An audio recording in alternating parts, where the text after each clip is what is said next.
दशम स्कंध द्वारिका लीला षष्ठीतम अध्याय श्री शुकवाच कहती सुकमा मुनि शुण राजन चूड़ामणि जदु नगरे सक्राजित कृष्ण को करी द्रोचित निज दुहिता सत्यभामा अंशे संभूत होई रमा अमूल्य श्यमतक मणि निज दुहिता संगे आणी न चरणे देला नहीं आपणा अग्राध छड़ाई एमते सुक बोल शुण परीक्षे कहे साधु वाणी राजवाचम ए कह केमते सक्राजित विष्णु विषय विचारित काहू आनिला रत्नमणि दुहिता कृष्ण देलाणी किय बा कला जदुपुरे सुजन बांधव व्यवहारे शुणी कहती व्यास सुत सुमने शुण परीक्षित अनेक तपे सक्राजित सूर्यर संगे हेला मित्र प्रसन्न चित्ते दिनमणि आपणा कंठ रत्नमणि सक्राजितर कंठे देई तपन गले तोष होई एमते कंठे मणि भरी आनंदे गला जदुपुरी पथे आसंती सक्राजित दिशई द्वितीय आदित्य मणिर तेज तार देई जन नयने नदी सई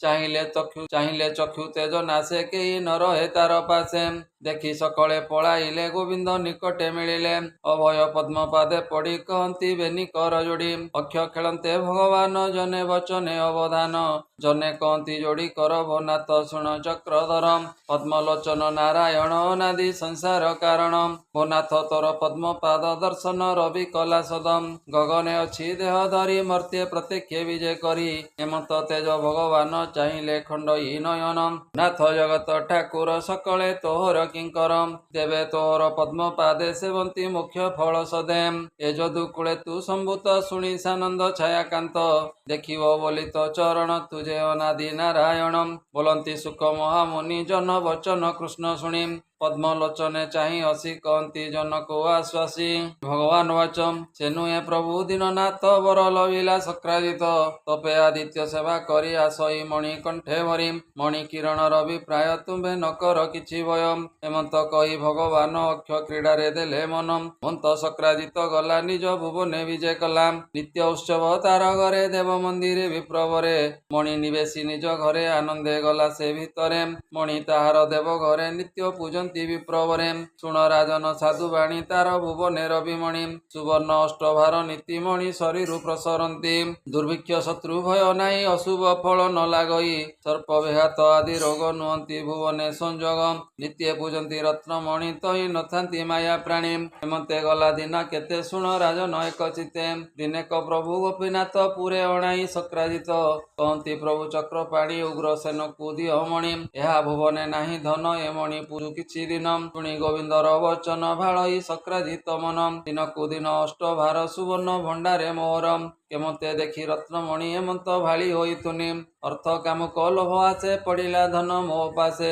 देवा न बोइला कृष्णर आज्ञा भ्रष्ट कला निराश करी चक्र धरे मिलिले आपणा मंदिरे हेमते शुण नर नाथ प्रसन्ना जित तार भ्रात से रत्नमणि कंठे भरी अश्व उपरे विजय करी मृगया छळे सुख मने पशिला गहन कानने अगम्य मने पशिगला सिंह देखि न उगाड़िला अश्व सहिते ताकू मारी से मणि कंठे नेई भरी पर्वत गहरे मिलिला तही काम्बव वीर थिला ए भल्लुक रूप से स्वभावे धाइला सिंह देखि जबे घर प्रहारी मुंड काटी सिंह पड़िला महिलोटी से मणि घेनी अति खरे पशिला पाताल विवरे निज भुवने जाई होई से पुणी पुत्री कंठे दे धात्री खेलाए तार पुत्री एवे शुण नरपति प्रसन्न न देखि नयने बाळई सक्राजित मने मृगया गला मोर भ्रात गृहे नइला उपगत बने की पड़िला आपद किय बा होइला प्रमाद हेमंते करई रोदन विकले विचारई मन ए कृष्ण मागिले मते मणि मुझे न देई हेली तुनी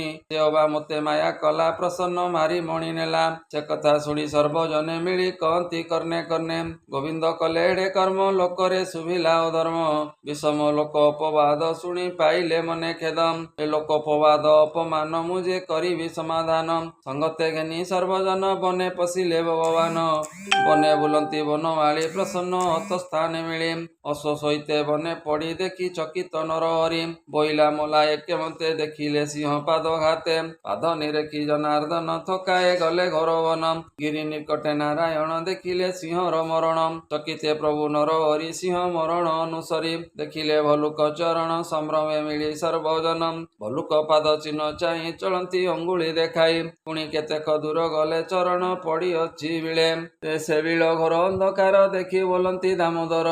ତୁମ୍ଭେ ସକଳ ପ୍ରଜା ଜନେ ଏଠାରେ ଥିବ ସାବଧାନେ। ଅଜସ ଲୋକ ଅପବାଦେ ମୁଇଁ ପଶିବି ବିଳ ମଧ୍ୟେ। ଏମନ୍ତ କହି ଭାବଗ୍ରାହୀ ବିଳେ ପଶିଲେ କୃଷ୍ଣ ଯାଇ। ଅନ୍ଧାର ପତେ ଦଇତାରି ଜାମ୍ବବ ପୁରେ ବିଜେ କରି। ତାହାର ପୁତ୍ରୀ କଣ୍ଠେ ମଣି ଦୂରୁ ଦେଖିଲେ ଚକ୍ରପାଣି। ବେଗେ ଗମିଲେ ତାର ପାଶେ ସେ ମଣି ଲଭିବାର ଆସେ। ଧାତ୍ରୀ ଯେ ପୁତ୍ରୀ ପାଶେ ଥିଲା ଅପୂର୍ବ ରୂପ ସେ ଦେଖିଲା। ମନୁଷ୍ୟ ଦେଖି ଭୟ କରି ସମ୍ଭ୍ରମେ ପୁତ୍ରୀ କୋଳେ ଧରି। ଏ ଭয়ে ଡାକିଲା ଉଚ୍ଚ ସ୍ୱରେ ଜାମ୍ବବ ଥିଲା ଯେ ଭିତରେ। ଶୁଣି ଧାଇଁଲା ମହାବଳୀ ବେଗେ ପୁତ୍ରୀର ପାଶେ ମିଳି। ଦେଖିଲା ପ୍ରଭୁ ଭଗବାନ ହୃଦୟରେ ଶ୍ରୀବତ୍ସର ଚିହ୍ନ। ଜାମ୍ବବ ନିଜ ନାଥ ଚାହିଁ ମାୟାରେ ଚିହ୍ନି ନ ପାରଇ। ତର ଲୋକ ପ୍ରାୟ ଜାଣି କୋପେ ଧାଇଁଲା ବୀରମଣି। ଏ ଭଲୁକ ସ୍ୱଭାବେ ଯୁକତ ବେଗେ ଧଇଲା କୃଷ୍ଣ ହସ୍ତ। ହରି ମହିମା ନ ଜାଣଇ ଇତର ପ୍ରାୟ ସେ ମଣଇ। ତକ୍ଷଣେ ପାଦ ଅପାଦ ଛନ୍ଦି ଭୁଜ ଯୁଗଳ ହୃଦେ ରୁନ୍ଦି। ବିଷମ ମାଲ ଯୁଦ୍ଧ ଘର ଜିଣିବା ଆସେ ବଳିଆର। ଏ ଜିଣି ନ ପାରି ମାଲ ଯୁଧେ ସମର କରନ୍ତି ଆୟୁଧେ। ଏ ବୃକ୍ଷ ପାଷାଣ କରେ ଧରି ପିଟନ୍ତି ଘୋର ନାଦ କରି। ଆମିଷ ଅର୍ଥେ ଜେନେ ଖଗ କୋପେ କରନ୍ତି ରଣଭଙ୍ଗ। ଏମତେ ଅଷ୍ଟାଦଶ ଦିନ ସମର କଲେ ବେନିଜନ। ଏ ବୃକ୍ଷ ପାଷାଣ ଚୂର ଗଲା ଅନେକ କୋପ ଉପୁଜିଲା। ମୁଷ୍ଟି ପ୍ରହାରେ ଭୁଜ ତାଡ଼ି ଶବଦ ବଜ୍ର ଘଡ଼ଘଡ଼ି। ନିରତେ କରନ୍ତି ସମର ଶୁଣ ରାଜନ କୁରୁବୀର। ନର ମୁଷ୍ଟି ହୃଦେ ବାଜି ଜାମ୍ବବ ଅଛି ଛନ୍ଦ ବାଜି। କ୍ଷୀଣ ହୋଇଲା ବଳ ଗାତ୍ର ଜାମ୍ବବ ହୋଇ ମୂର୍ଚ୍ଛିତ। ଚାହିଁଲା କୃଷ୍ଣର ବଦନ ତକ୍ଷଣେ ପାଇ ଦିବ୍ୟ ଜ୍ଞାନ। ଭୋଲଇ କୃଷ୍ଣ ମୁଖ ଚାହିଁ ଭୋନାଥ କର ମୋତେ ତ୍ରାଇ। ତୁ ସର୍ବଜନ୍ତୁଙ୍କର ବଳ ମାୟା ପୁରୁଷ ଆଦି ମୂଳ। ପୁରାଣ ପୁରୁଷ ଅନାଦି ସଂସାର ମାୟା ଭଳେ ଛନ୍ଦି। ପ୍ରଭବ ବିଷ୍ଣୁ ତୁ ଈଶ୍ୱର ମାୟା ମନୁଷ୍ୟ ଅଗୋଚର। ପ୍ରମାଦି ଯେତେ ସୃଷ୍ଟି ପାଳ ତାହାର ସ୍ୱାମୀ ତୁ ଗୋପାଳ। ସୃଷ୍ଟି ଅନ୍ତେ ତୋର ଦେହେ ପଶଇ ପରମାଣୁ ପ୍ରାୟ। ଫଳ ନାଶନ ବାନା ତୋର ପରମ ଆତ୍ମା ଯୋଗେଶ୍ୱର। ଈଶତ ରୋଷିତ ବଦନ ଦେଖି ଜଳଦି ଭୟ ମନ। ଘୋର ଗହନ ଗୃହ ଗଣ କୁବିତ ଭୂମି ଅଭିଚ୍ଛିନ୍ନ। ତୋହର ଚରଣେ ପଡ଼ିଲା ଲଙ୍କାକୁ ମାର୍ଗ ତୋତେ ଦେଲା। ପର୍ବତେ ସେତୁ ବନ୍ଧ କରି ଘୋର ସମୁଦ୍ର ଅଳେ ଧରି। ଲଙ୍କା ଦଇଲୁ ଘୋର ଦୃଷ୍ଟି ରାବଣ ଦଶ ମୁଣ୍ଡ କାଟି। ରାକ୍ଷସ ମାରି ମହିଥଳି ଯୁଧେ ଆଣିଲୁ ବନମାଳି। ଏମନ୍ତ ମହିମା ତୋର ଭୋନାଥ ଶରଣ ମୁଁ ତୋର। ଛାର ନ ଜାଣିଲି ତୋତେ ପଶୁରେ ଜନ୍ମ କଲୁ ମୋତେ। ଜାଣିଲି ତୁହି ଭଗବାନ ଗୋବିନ୍ଦ ଶୁଣି ତା ବଚନ। ବୋଲନ୍ତି ଶୁଣ ରାୟ ଦୟା ବସିଲା କୃଷ୍ଣ ଦେହ। ଜାମ୍ବବ ଶିରେ ଦେଇ କର ଆଶ୍ୱାସ କଲେ ଚକ୍ରଧର। ପରମ ଦୟାଳୁ ମୁରାରି କହନ୍ତି ତାହା କର ଧରି। ମେଘ ଗମ୍ଭୀର ପ୍ରାୟ ବାଣୀ କହନ୍ତି ପ୍ରଭୁ ଚକ୍ରପାଣି। ଏ ମଣି ହେତୁ ତୋର ବିଳେ ପଶିଲି ମିଥ୍ୟା ବାକ୍ୟ ଛଳେ। ଦୁଃସହଜନ ଅପବାଦ ମିଥ୍ୟା ବଚନେ ମନ ଖେଦ। ଏ ମଣି ଯଦୁପୁରେ ନେବି ଆତ୍ମାର ଦୋଷ ଛଡ଼ାଇବି। ଏ ଜାମ୍ବବ କୃଷ୍ଣ ବୋଲ ଶୁଣି ଆନନ୍ଦ ମନେ ପରିବାଣୀ। କୃଷ୍ଣ ଅଇଲେ ମୋର ପୁର କି ହବା ଦେବି ଉପହାର। ମୋର ଦୁହିତା ଜାମ୍ବବତୀ ତାର ସମାନ କୃଷ୍ଣପତି। ଏମନ୍ତ ମନେ ବିଚାରିଲା କନ୍ୟାର କଣ୍ଠେ ମଣି ଦେଲା। ଗୋବିନ୍ଦ ପାଦ ତଳେ ଥୋଇ ବୋଲଇ କୃଷ୍ଣ ତ୍ରାହି ତ୍ରାହି। ଭୋନାଥ ପରମ ପୁରୁଷ ମୋହର ନଗେ ନିଭା ଦୋଷ। ଅନେକ କଲି ଅପରାଧ ନ ଚିହ୍ନି ତୋର ପଦ୍ମପାଦ। ଏମତେ ଶୁଣ ଏ ରାଜନ ଦ୍ୱାରେ ଯେ ଥିଲେ ସର୍ବଜନ। ନିରତେ ବିଳ ଦ୍ୱାରେ ଥାଇ କୃଷ୍ଣ ଆଗମେ ମନ ଦେଇ। ବଞ୍ଚିଲେ ଦ୍ୱାଦଶ ବରଷ ନ ଦେଖି ହୋଇଲେ ନିରାଶ। ବାହୁଡ଼ି ଗଲେ ଦୁଃଖ ମନେ କହିଲେ କୃଷ୍ଣର ଭୁବନେ। ଶୁଣି ଦେବକୀ ବାସୁଦେବ ଏ ଆଦି ଯେତେକ ଯାଦବ। ଏ ରୁକ୍ମିଣୀ ଆଦି ବନ୍ଧୁଗଣ ଶୁଣି ହୋଇଲେ ହତ ଜ୍ଞାନ। ମିଳି ସୁହୃଦ ବନ୍ଧୁଗଣ ବିକଳେ କରନ୍ତି ରୋଦନ। ନ ଦେଖି ଅଭୟ ଚରଣ ସଂକଳ୍ପ କରନ୍ତି ମରଣ। ନ ଦେଖି ପ୍ରଭୁ ନର ହରି ଜୀବନ ନ ପାରନ୍ତି ଧରି। ଦ୍ୱାରକାପୁର ଜନେ ଯାଇ କହନ୍ତି ସକ୍ରାଜିତେ ଚାହିଁ। ତୋହରି ଯୋଗେ ଯଦୁପୁରୀ ଆଜୁ ହୋଇଲା ହତ ଶିରୀ। ଏମନ୍ତ ଦୁଃଖ ସୁଖ ମନେ ମିଳିଲେ ଭବାନୀ ଭୁବନେ। କୃଷ୍ଣକୁ ଲଭିବାର ଆସେ ସ୍ତୁତି କରନ୍ତି ଦୁର୍ଗା ପାଶେ। ନମୁ ଜଗତ ଆଦି ମାତ ଯାଦବେ ହୋଇ ଭୁବନାଥ। ଦୁର୍ଗମ ଦୁଃଖ ନାସିବାରେ ଦୁର୍ଗା ବୋଲାଉ ତିନି ପୁରେ। ତୋପାଦେ ପଶିଲୁ ଶରଣ ଦେଖାଅ ଗୋବିନ୍ଦ ଚରଣ।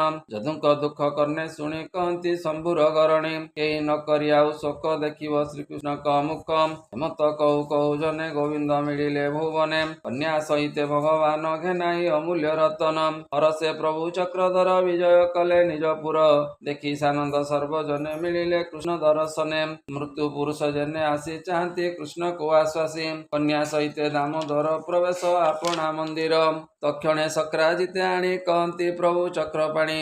ଉଗ୍ରସେନର ସଭା ମଧ୍ୟ କହନ୍ତି କୃଷ୍ଣ ମନ ଖେଦେ। ମଣି ଆଣିଲେ କେତେ ଦୁଃଖେ କହନ୍ତି ଆପଣା ଶ୍ରୀମୁଖେ। ଏ ମଣି ତାହାର ହସ୍ତେ ଦେଇ ପଶିଲେ କୃଷ୍ଣ ପୁରେ ଯାଇ। ସଭାରୁ ସକ୍ରାଜିତ ମଣି ସଭଏ ନିଜ କରେ ଘେନି।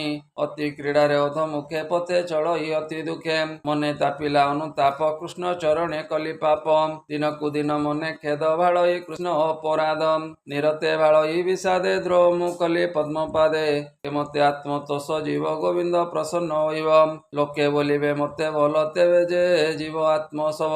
ଏ ବିଚାର ନାହିଁ ମୋର ତହିଁ ସ୍ୱଭାବେ କ୍ଷୁଦ୍ର ମୁଁ ଅଟଇ। ଅଜ୍ଞାନୀ ମୂଢ଼ ଧନ ଲୋଭୀ ଆପଣା ପାପେ ପରାଭବି। ମିଥ୍ୟା କାଞ୍ଚନେ ଲୋଭ ମୋର ଅଯଶ କଲି ତିନିପୁର। ଏ ଯେ ଦୁହିତା ଅଛି ମୋର ଅମୂଲ୍ୟ ସ୍ତ୍ରୀ ରତ୍ନସାର। ଏ ମଣି ଏହା କଣ୍ଠେ ଦେଇ କୃଷ୍ଣକୁ ସମର୍ପିବି ମୁଇଁ। ଏ ଯେ ଉପାୟ ମୋର ଭଲ ଏ ନାରୀ ରତ୍ନମଣି ତୁଲ୍ୟ। ସେ ହରି କମଳାର ପତି ଅନ୍ୟରେ ନାହିଁ ତାର ଶାନ୍ତି। ଏମନ୍ତ ନିଜ ମନେ ଚିନ୍ତି ଛାଡ଼ିଲା ମନୁ ଦୁଃଖ ଭ୍ରାନ୍ତି। ଏମନ୍ତ ମନେ ବିଚାରିଲା ଦୁହିତା ଅଳଙ୍କାର କଲାମ୍। କନ୍ୟାର କଣ୍ଠେ ମଣି ଦେଇ ମିଳିଲା କୃଷ୍ଣ ପାଶେ ଯାଇ। ଏ ଅଞ୍ଜଳି କରିବେନି କର କହି କୃଷ୍ଣକୁ ମଧୁର। ନାଥ ଜଗତ ଠାକୁର ମୁଇଁ ତୋ ଚରଣେ କିଙ୍କର। ସତ୍ୟଭାମାକୁ ତୋତେ ଦେଇ ଶରଣ ପଶିଲିଟି ମୁଇଁ। ଏମତେ ତାର ବାକ୍ୟ ଶୁଣି ଦୟା ସାଗର ଚକ୍ରପାଣି। ଆନନ୍ଦ ମନେ ଦେବା ଦେବା ସତ୍ୟଭାମାକୁ କଲେ ବିବାହ। ହଂସେ କମଳା ଅବତାର କିଏ ବା ଦେବା ପଟାନ୍ତର। ସୁନ୍ଦର ରୂପ ଦେଖି ତାର ଅନେକ ହୋଇଥିଲେ ବର। ଏ ବିବାହ ଅନ୍ତେ ଚକ୍ରପାଣି କରେ ଘେନିଲେ ରତ୍ନମଣି। ସକ୍ରାଜିତର ମୁଖ ଚାହିଁ ବୋଇଲେ ମଣି ନିଅ ତୁଇ। ସୂର୍ଯ୍ୟର କଣ୍ଡୁ ଅବତରି ଏହା ପାରିବଟି ଧରି। ଏ ରବି ଭକତି ତପ ଫଳେ ତୁ ଏହା ଧରି ପାରୁ ଭଲେ। ମଣି ପ୍ରସାଦରୁ କରି ବିବାହ ହେଲିବେନି ନାରୀ। ବୋଇଲେ ବିପ୍ର ଜଗନ୍ନାଥ ଗୀତ ବିନୋଦେ ଭାଗବତ। ହରି ଚରିତ ସୁଧାମୟ ଶୁଣନ୍ତେ ପାପ ହୁଏ କ୍ଷୟ। ଜନେଣେ ମନ ଦିଅ ଛାଡ଼ିବି ଜନ୍ମ ମାୟା ମୋହ। ଶ୍ରୀମଦ ଭାଗବତେ ମହାପୁରାଣେ ପାରମହଂସ୍ୟାଂ ସହିତାଂ ପାୟାସିକ୍ୟାଂ ଦଶମ ସ୍କନ୍ଧେ ଶ୍ରୀୟମନ୍ତକ ମଣି ହରଣେ ଜମ୍ବୁବତୀ ସତ୍ୟଭାମା ବିବାହ ନାମ ଷଷ୍ଠୀତମ ଅଧ୍ୟାୟ। ବୋଲାନନ୍ଦେ କବାର ହରି ହରି ବୋଲ।